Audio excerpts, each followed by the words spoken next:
तो दोस्तों जैसा कि आप जानते हैं कल हमने एक टॉपिक की शुरुआत की थी जिसका नाम था भारत के भौतिक प्रदेश। भारत के भौतिक प्रदेश। तो भारत के भौतिक प्रदेशों को हमने 6 भागों में विभाजित किया था। उसमें से हम जो उत्तर का पर्वतीय प्रदेश है उसकी शुरुआत कर चुके हैं। उसके तहत हमने पर्वतीय प्रदेशों के तहत हिमालय में भी एक हिमालय की शुरुआत की थी, उसका नाम था ट्रांस हिमालय। हिमालय को भी हमने 4 भागों में विभाजित किया है, एक ट्रांस हिमालय, एक महान हिमालय, एक लघु हिमालय, एक शिवालिक। उसमें से हम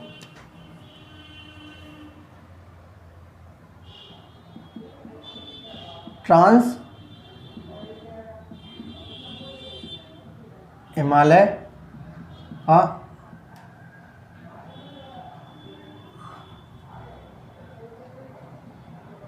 अध्ययन कर रहे थे। ठीक है, हम ट्रांस हिमालय का अध्ययन कर रहे थे। उसके तहत हमने ट्रांस हिमालय को भी कितने भागों में बांटा था? 3 भागों में, एक काराकोरम श्रेणी, एक लद्दाख श्रेणी, एक जास्कर श्रेणी। जैसे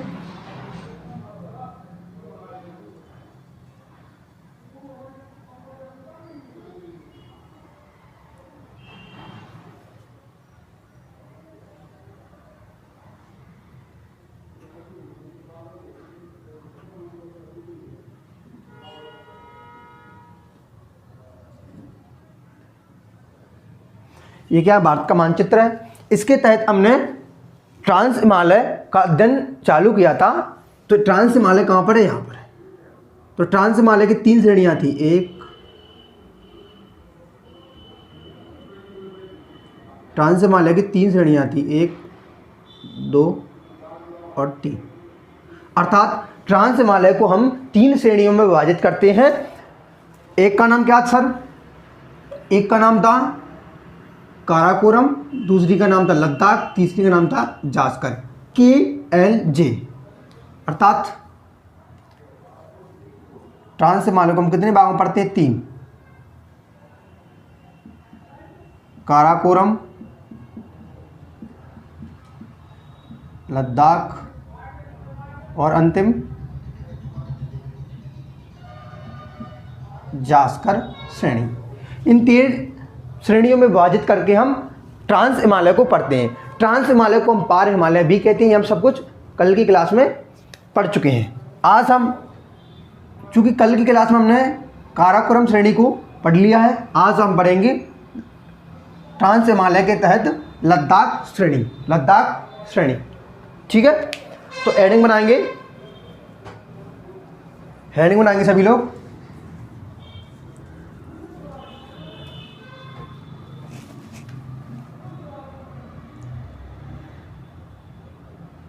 आज का ट्रांस हिमालय की कौन सी श्रेणी रहेगी? लद्दाख श्रेणी। लिखेंगे लद्दाख श्रेणी। लद्दाख श्रेणी। तो यहां देखिए, ट्रांस हिमालय को हमने 3 श्रेणियों में विभाजित किया था। उसमें से एक थी काराकोरम, ये है काराकोरम, उत्तर में क्या है? काराकोरम, उसके दक्षिण में लद्दाख, उसके दक्षिण में जास्कर। तो जो बीच वाली अर्थात काराकोरम और जास्कर के मध्य जो श्रेणी है उसको कहते हैं हम लद्दाख श्रेणी। तो मैं कह सकता हूं यह श्रेणी किसके दक्षिण में है सर? काराकोरम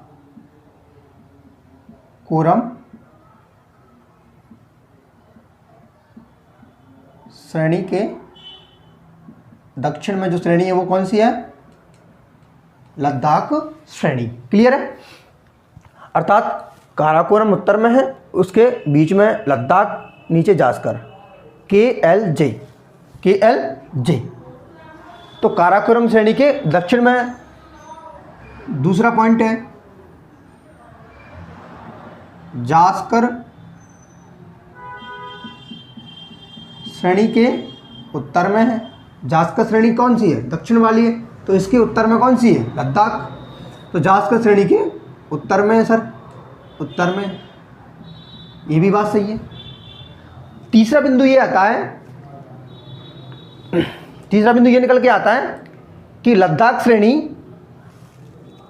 काराकोरम और जास्कर के मध्य है।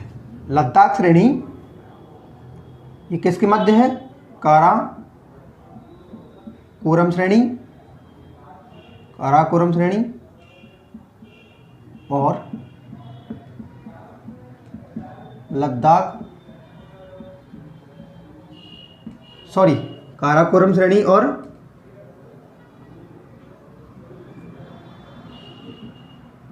जास्कर श्रेणी के मध्य में है। देखिए उत्तर में काराकोरम है, दक्षिण में जास्कर है, बीच में कौन है? लद्दाख। अर्थात मैं कह सकता हूं कि काराकोरम श्रेणी के दक्षिण में कौन है? लद्दाख श्रेणी है। जास्कर श्रेणी के उत्तर में कौन है? लद्दाख श्रेणी है। और बीच में भी कौन है? लद्दाख श्रेणी है। काराकोरम श्रेणी और जास्कर के मध्य भी कौन है? लद्दाख श्रेणी है। क्लियर है ये बात? बिल्कुल क्लियर है। और मैं बात करूं जो लद्दाख श्रेणी है, लद्दाख श्रेणी के ही पास से, अर्थात मैं कहूं लद्दाख श्रेणी के पास से एक नदी गुजरती है, उसको कहते हैं हम सिंधु नदी। सर लद्दाख श्रेणी के लिखेंगे, लद्दाख श्रेणी के समीप से, अर्थात लद्दाख व जास्कर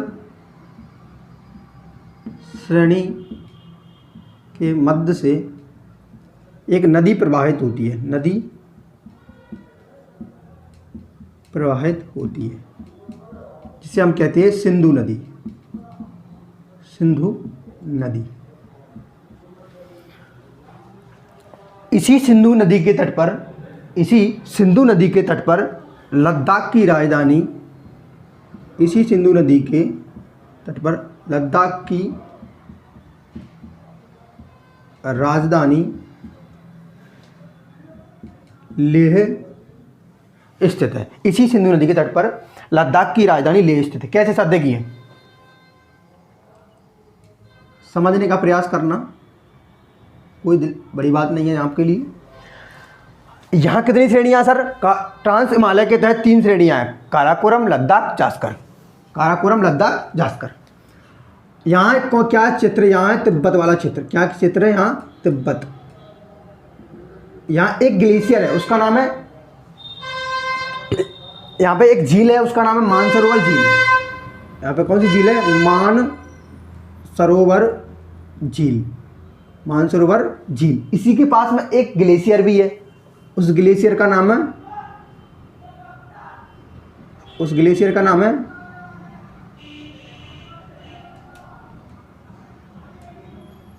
चेमायुंगडुंग ग्लेशियर।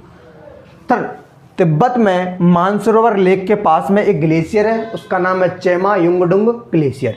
इसी ग्लेशियर से एक नदी का उद्गम होता है, इसी ग्लेशियर से एक नदी का उद्गम होता है। और ये नदी इसी ग्लेशियर से या इसी झील के समीप से एक नदी का उद्गम होता है, उसे कहते हैं हम सिंधु नदी, सिंधु नदी। और ये सिंधु नदी लद्दाख और जास्कर, ये लद्दाख है, ये जास्कर है, ये क्या है? मध्य में लद्दाख है, अंतिम में जास्कर श्रेणी है।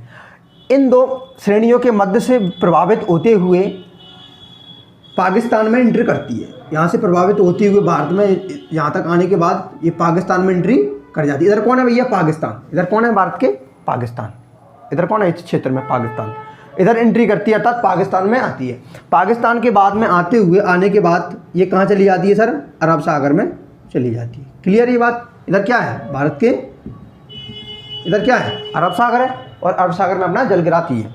तो मेरा कहने का मतलब ये था कि सिंधु नदी जो कि लद्दाख और जास्कर श्रेणियों के मध्य से प्रभावित होती है या प्रवाहित फ्लो करती है, बहती है, उसी नदी के तट पर जो लद्दाख की राजधानी लेह है, लद्दाख की राजधानी लेह बसा हुआ है, वो सिंधु नदी के दाहिने तट पर है। जो लेह है वो सिंधु नदी के दाहिने, अर्थात ये सिंधु नदी है और लेह शहर कहाँ पे है? यहाँ पे है।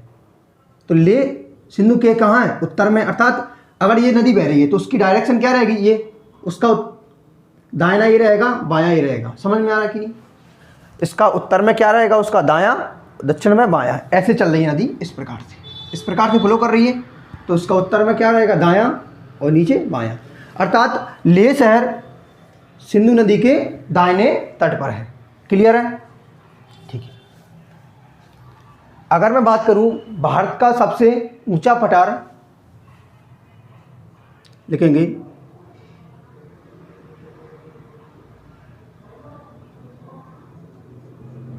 भारत का सबसे ऊंचा पठार, जिसे हम कहते हैं लद्दाख का पठार, जिसे क्या कहते हैं, लद्दाख का पठार। भारत का सबसे ऊंचा पठार जिसे हम कहते हैं लद्दाख का पठार,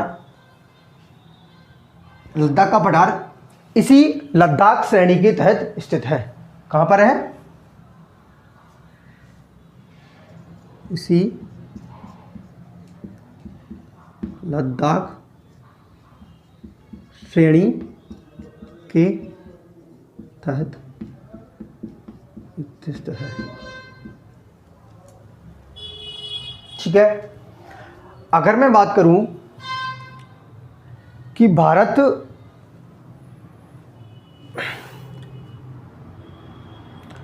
का सबसे शीत मरुस्थल, अर्थात भारत में सबसे शीत मरुस्थल कहाँ पर पाए जाते हैं? भारत का एकमात्र शीत मरुस्थल, भारत का एकमात्र शीत मरुस्थल, भारत का एकमात्र शीत मरुस्थल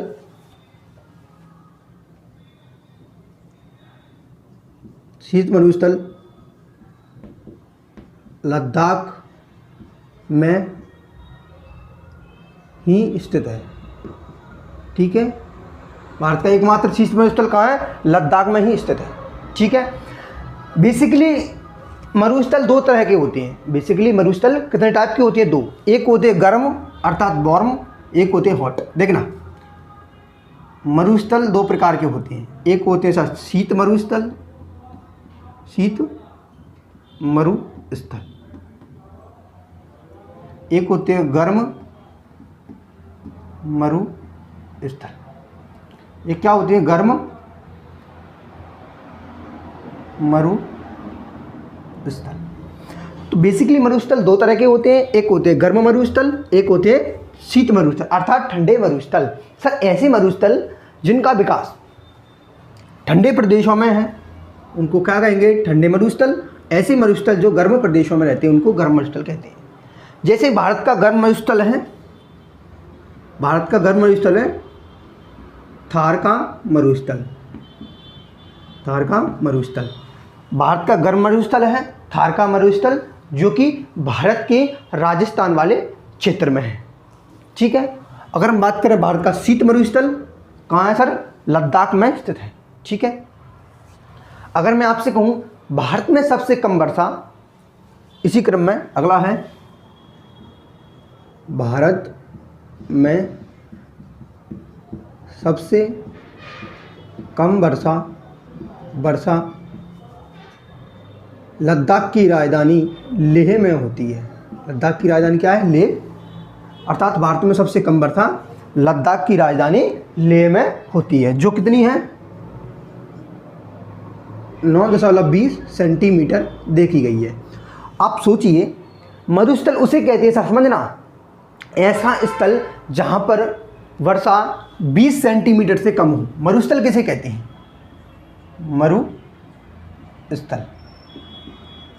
मरुस्थल इसे कहते हैं जहाँ पर वर्षा कितनी 20 या 25 सेंटीमीटर से कम हो, उस क्षेत्र को हम कहते हैं मरुस्थल। कितनी मान लो? 25 सेंटीमीटर मान लो, 25 सेंटीमीटर। ऐसा क्षेत्र जहाँ पर वर्षा अर्थात वार्षिक वर्षा 25 सेंटीमीटर से कम हो उसे हम कह देते हैं मरुस्थल। जैसे कि भारत का थार मरुस्थल जो कि राजस्थान वाले क्षेत्र में है, जैसे कि भारत का शीत वाला मरुस्थल जो कि कहाँ पड़ता है? हमें लद्दाख वाले क्षेत्र में मिलता है। ये शीत है और ये थार कैसा है? गर्म है। तो बेसिकली मरुस्थल कितने, 2 प्रकार के होते हैं, जैसे कि गर्म और ठंडा। शीत कौन सा है सर हमारा, ठंडा, अर्थात ठंडा कौन सा, लद्दाख वाला है। गर्म कौन सा है, थार का मरुस्थल है। ठीक है सर, मरुस्थल किसे कहते हैं, ऐसा भौतिक क्षेत्र, भौगोलिक क्षेत्र जहां पर वार्षिक वर्षा 25 सेंटीमीटर से भी कम हो, उसे हम कहते हैं मरुस्थल। उसे क्या कहते हैं, मरु। मरु का मतलब देखो, मरु का मतलब है मरी हुई भूमि, और स्थल का मतलब तो स्थल से होता है। सर ऐसा स्थल जहां पर भूमि कैसी है, मरीना, अर्थात पानी नहीं है, पानी के चलते वहां पर पानी की कमी के चलते वो भूमि कैसी हो जाती है, अनुपजाऊ, उपजाऊ, अर्थात अनुपजाऊ भूमि हो जाती है, क्योंकि बंजर भूमि उसे कहते हैं हम बंजर। ग्रामीण क्षेत्रों में से क्या कहते हैं हम, बंजर भूमि। ठीक है, यहां पर मैं कहूं मरुस्थल को हम क्या कहते हैं, एक अन्य नाम से भी जानते हैं, उसको कहते हैं रेगिस्तान, रेगिस्तान। ठीक है, क्लियर है, आगे चले। तो ये लद्दाख श्रेणी थी, उसके बारे में ये कंप्लीट जानकारी है। ठीक है, इससे बाहर कुछ नहीं। ठीक है, क्लियर करें, तो आगे एक पॉइंट बिंदु और है, 1 मिनट रुकें। ठीक है, जिस प्रकार हमने कहा काराकोरम की सबसे ऊंची चोटी K2 अर्थात गॉडविन ऑस्टिन थी, उसी प्रकार लद्दाख श्रेणी की ये 3 श्रेणियां पाई जाती है। सर हमने देखा कितनी श्रेणियां, 3।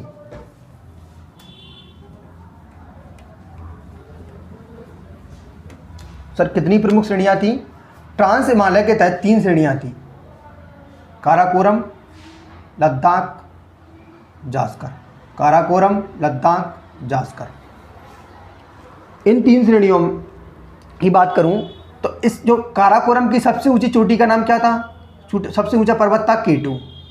इसी प्रकार से जो लद्दाख श्रेणी है, ये रही लद्दाख श्रेणी, इस लद्दाख श्रेणी का सबसे ऊंचा पर्वत या चोटी है, उसका नाम है, लिखेंगे, इधर लिख देते हैं,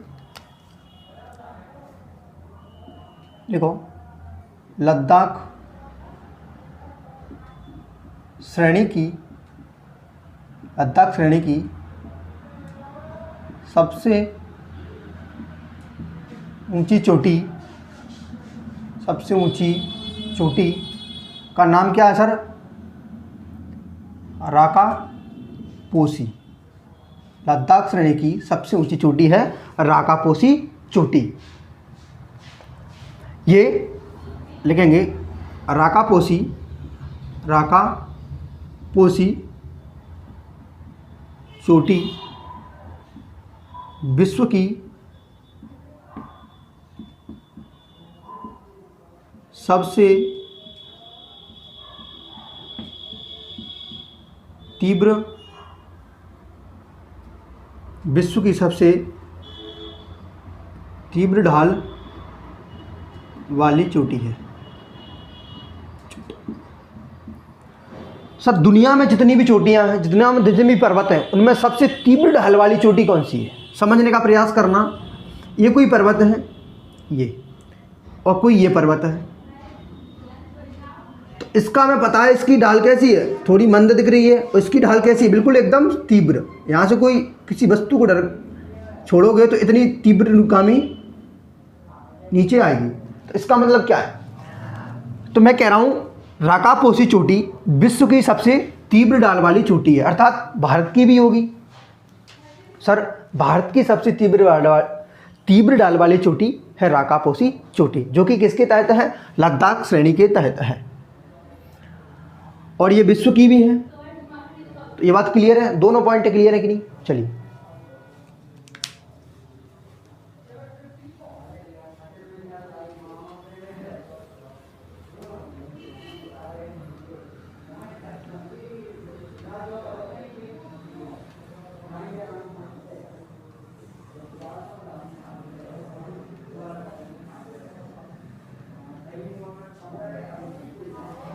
अगली जो श्रेणी है उसका नाम है जास्कर श्रेणी।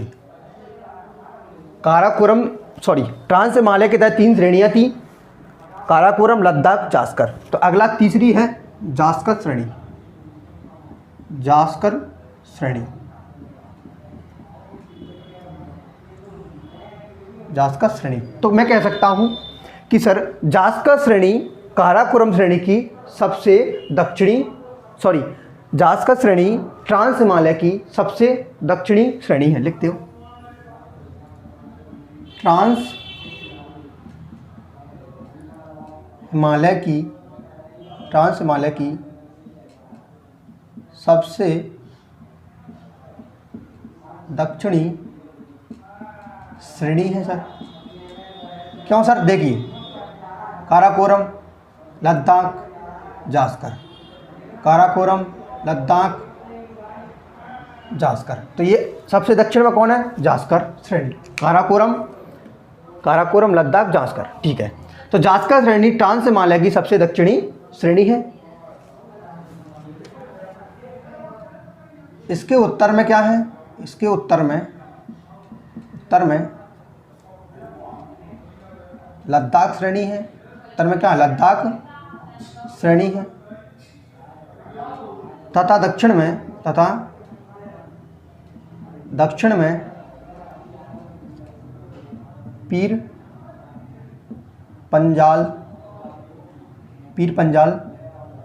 श्रेणी है। तो इसके दक्षिण में क्या है? पीर पंजाल श्रेणी है। तो इसके दक्षिण में पीर पंजाल श्रेणी है। देखिए ये क्या है?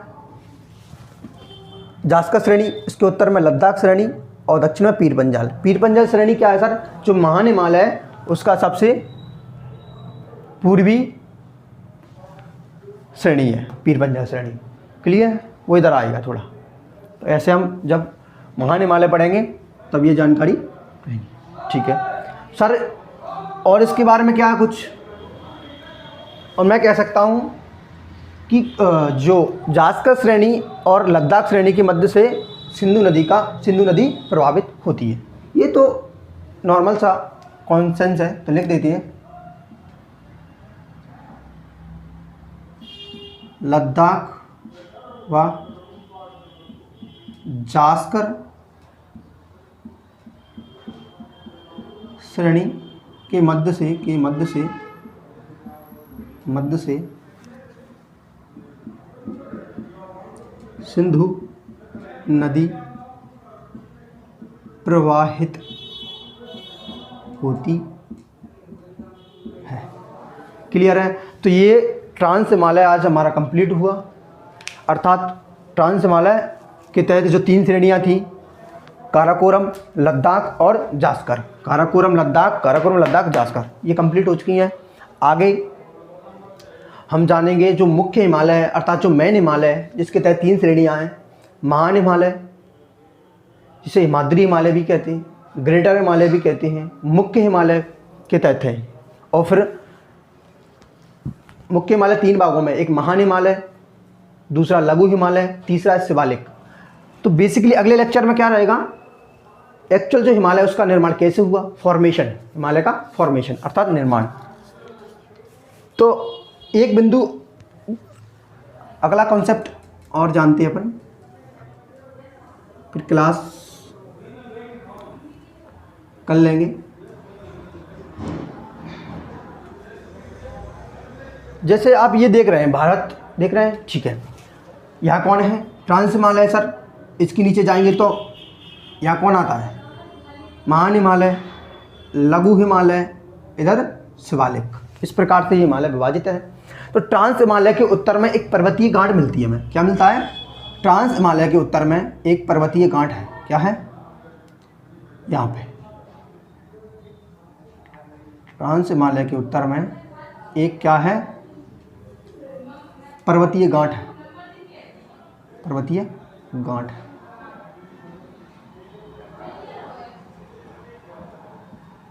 तो क्या है? ट्रांस हिमालय के उत्तर में एक पर्वतीय गांठ है।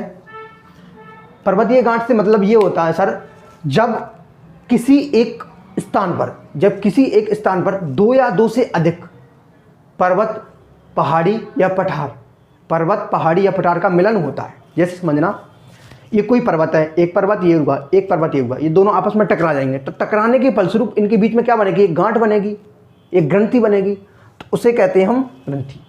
इसका नाम है पामीर का पठार। इसे कहते हैं हम पामीर का पठार।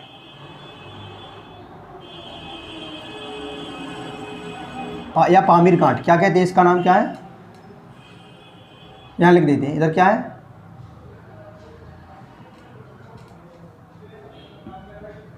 पामीर की ग्रंथि, पामीर की ग्रंथि, पामीर की ग्रंथि या गांठ, या गांठ, पामीर ग्रंथि या गांठ। तो एक्चुअल में ये गांठ कैसे बनी मैं बता रहा हूँ। एक्चुअल जो गांठ है ये इस प्रकार बनी क्योंकि इसमें बहुत सारे पर्वतों का मिलन हुआ, बहुत सारे पर्वतों का यहाँ पे मिलन हुआ। जैसे मैंने क्या कहा, दो या दो से अधिक पर्वत जब मिलती हैं तो एक गांठ का निर्माण होता है जिसे हम कहते हैं पर्वतीय गांठ। जैसे पामीर की गांठ, तो इसका निर्माण, इधर कौन सा पर्वत है सर, इधर इधर ये है हिंदुकुश पर्वत, इसका नाम है हिंदुकुश पर्वत। ये कहाँ है सर, इधर कौन है, अफगानिस्तान, इधर पाकिस्तान, अर्थात हिंदुकुश पर्वत पाकिस्तान और अफगानिस्तान की सीमा पर है। सेम इसी प्रकार से इधर है, इधर तिब्बत वाले क्षेत्र में क्योनलुन पर्वत, इधर कौन है, तिब्बत वाले पोर्शन में क्योनलुन पर्वत, इधर क्या तिब्बत अर्थात चाइना वाला पोर्शन है, तो इधर है क्योनलुन पर्वत। और मैं आपको बात करूँ आपसे, इधर उत्तर में इधर कौन है, तियानसिन पर्वत, इस पर्वत का नाम क्या है,